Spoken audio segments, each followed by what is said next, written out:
ఈరోజు మనం పాల తాలికలు నేర్చుకుందాం. దానికి కావాల్సిన పదార్థాలు పాలు, సగ్గుబియ్యం, బెల్లం, బియ్యపిండి, కొంచెం మైదా పిండి, నెయ్యి, జీడిపప్పులు, కిస్మిస్, కొంచెం ఇలాచి.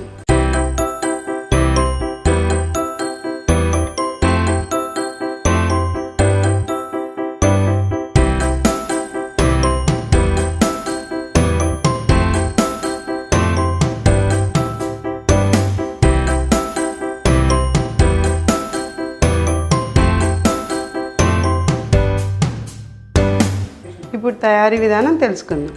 ముందుగా స్టవ్ వెలిగించుకొని గిన్నె పెట్టుకుని పాలు పోసుకుందాం. ఇప్పుడు పాలు పోసుకుందాము. ఇప్పుడు పాలు కాగే లోపల స్టవ్ అంటించుకుని వేరే బాండీ మీద కొంచెం కొట్ర కాసుకుందాం తాలికలకు కావాల్సి. ఇప్పుడు బాండీలో కొంచెం నీళ్ళు పోసుకొని దీనిలో కొంచెం బెల్లం వేసుకుందాం. బెల్లం ఎందుకు వేసామంటే తాలికలు చప్పగా ఉండకుండా తీయగా ఉండటం కోసం బెల్లం వేసుకున్నాం. అక్కర్లేని వాళ్ళు బెల్లం వేసుకోకుండా అయినా చేసుకోవచ్చు. ఇప్పుడు ఒక గిన్నెలోకి కొంచెం బియ్యపిండి తీసుకుని 2 స్పూన్లు కొంచెం వాటర్ వేసుకుని నెమ్మదిగా కొంచెం ఇలా పల్చగా ఉండలు లేకుండా కలుపుకోవాలి.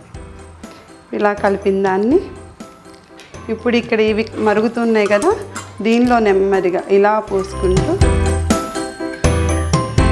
కలుపుకోవాలి. ఉండలు లేకుండా కలుపుకోవాలన్నమాట. ఇలా తిప్పుకుంటూనే ఉండాలి.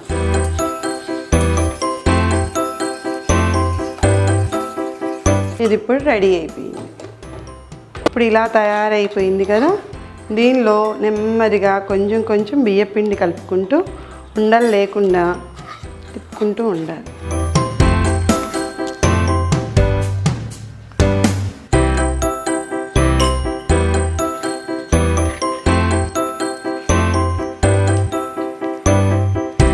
దీనిలో కొంచెం మైదా వేసుకున్నాం, ఎందుకంటే తాలికలు విరిగిపోకుండా ఉండడం కోసం.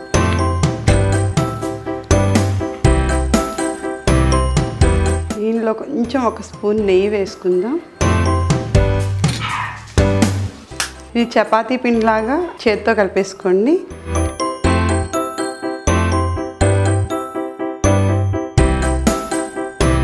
చూసారు కదా, ఇలా కలిపేసుకోవాలి. మనం చెక్కడాలది పెట్టుకోవాలి. ఈ హోల్స్ అయితే మనకు కరెక్ట్గా తాలికలు కరెక్ట్ సైజ్ వస్తుంది మనకి.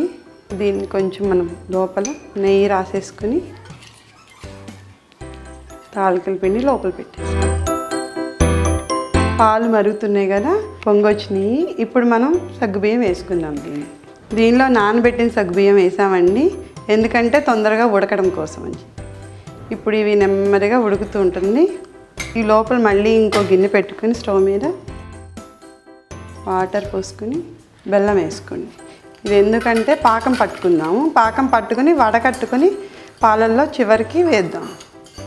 అలా వేయడం వలన బెల్లంలో ఉన్న నలకలన్నీ పోతాయి అన్నమాట. నెమ్మదిగా పాకం వస్తుంది. ఇప్పుడు సగ్గుబియ్యం ఉడికినాయండి. దీనిలో మనం తాలికలు ఒత్తుకుందాం.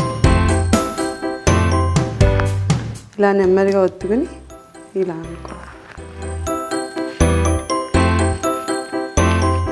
అన్నీ ఒకేసారి వేయకూడదండి, కొంచెంసేపు గ్యాప్ అయిపోయి అవి ఉడికినాక మనకి పైకి తేలుతాయి. మళ్ళీ అప్పుడు ఇంకోసారి మళ్ళీ ఒత్తుకుందాం. అది ఉడికే లోపల పాకం అయిపోయిందండి. దీన్ని దింపేసుకుందాం మనం. ఎందుకు మనం పాకం పట్టుకుంటున్నామంటే బెల్లంను పాయసంలో పాల తాలికలో వేయంగానే విరిగిపోతుంది. అందుకని మనం ఇలా పాకం పట్టుకుని తర్వాత వేసుకుందాం. ఇది నెమ్మదిగా ఉడుకుతూ ఉంటుందండి పాల తాలికలు. ఒక్కసారి మనం దీన్ని అడుగంటకుండా ఉండటం కోసం గరిట పెట్టకూడదండి. ఇలా పట్టుకుని ఇలా తిప్పుకుంటూ ఉంటే అడుగున తాలికలు కదులుతుంటాయి, లేకపోతే అడుగునే ఉండిపోయి అడుగంటుంది అన్నమాట. ఇప్పుడు ఇది ఉడుకుతుంది కదా, మనం నెమ్మదిగా ఇంకో బాండీలో జీడిపప్పు, కిస్మిస్ వేయించుకుందాం. కొంచెం నెయ్యి వేసుకుని కొన్ని జీడిపప్పులు, దీనిలో కొన్ని కిస్మిస్ కూడా వేసుకున్నాం.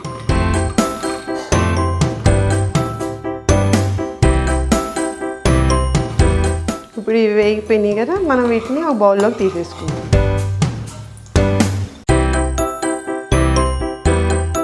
ఇవి ఒకసారి ఉడికినాయి ఏమో చూసుకుందాం. ఇవి ఉడికినాయండి.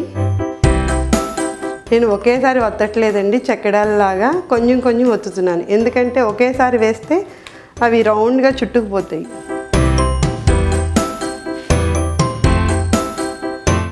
ఒకసారి తిప్పుకుందాము.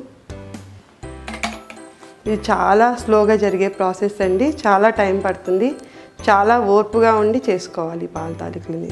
చిక్కగా రావడం కోసం పాలు మనం వాడేది ఇప్పుడు ప్యాకెట్ పాలు కదండి, అందుకని కొంచెం పలచగా ఉంటాయి. దానికోసం అని చెప్పేసి మిగిలింది మనం ఏదైతే వేసి పెట్టామో అది మిగిలిన పిండిలో కొంచెం వాటర్ కలుపుకొని ఇలా కలుపుకోవాలి. దీన్ని మనం ఈ పాలల్లో నెమ్మదిగా పోసుకొని తిప్పుకోవాలి. జాగ్రత్తగా తిప్పుకోవాలండి, లేకపోతే ఆ తాలికలు విరిగిపోతాయి. నెమ్మదిగా, ఎక్కువ ఒకేసారి పోసేసినా మనకి అడుగంటేస్తుంది. చిన్నగా పోసుకోవాలి.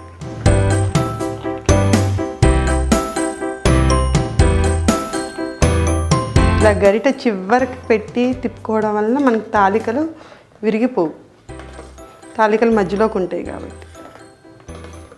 ఇది ఇప్పుడు రెడీ అయిపోయిందండి. ఇప్పుడు దీన్ని మనం బెల్లం పానకం ఇప్పుడే పోసుకోవద్దండి. నేను ఇప్పుడు స్టవ్ ఆఫ్ చేసినాక కొంచెం చల్లారినాక పానకం పోసుకుంటాను. ఎందుకంటే ఇప్పుడే పోసేస్తే పాలు విరిగిపోయే ప్రమాదం ఉంది.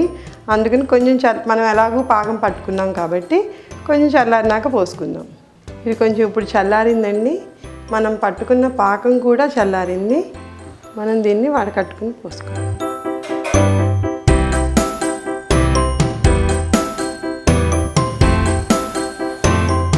ఇప్పుడు మనం చల్లారినాక బెల్ల పాకం పోసాం కదండి, దీన్ని ఒకసారి పాకం పోసినాక ఒక్కసారి తిప్పుకుందాం.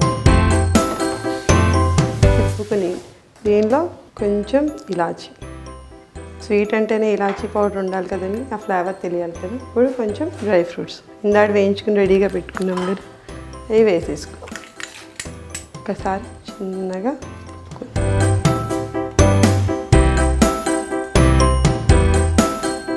ఆ బెల్లం పాకం కలిసేంత వరకు ఇలా తిప్పుకోవాలండి. ఇప్పుడు పాల తాలికలు రెడీ.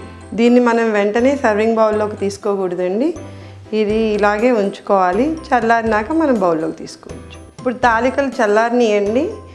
దీన్ని ఇప్పుడు మనం సర్వింగ్ బౌల్లోకి తీసుకుందాం. ఒకసారి తీసుకునే ముందు మనం కలుపుకుందాం. చాలా జాగ్రత్తగా తీసుకోవాలండి, తాలికలు విరిగిపోతుంటాయి.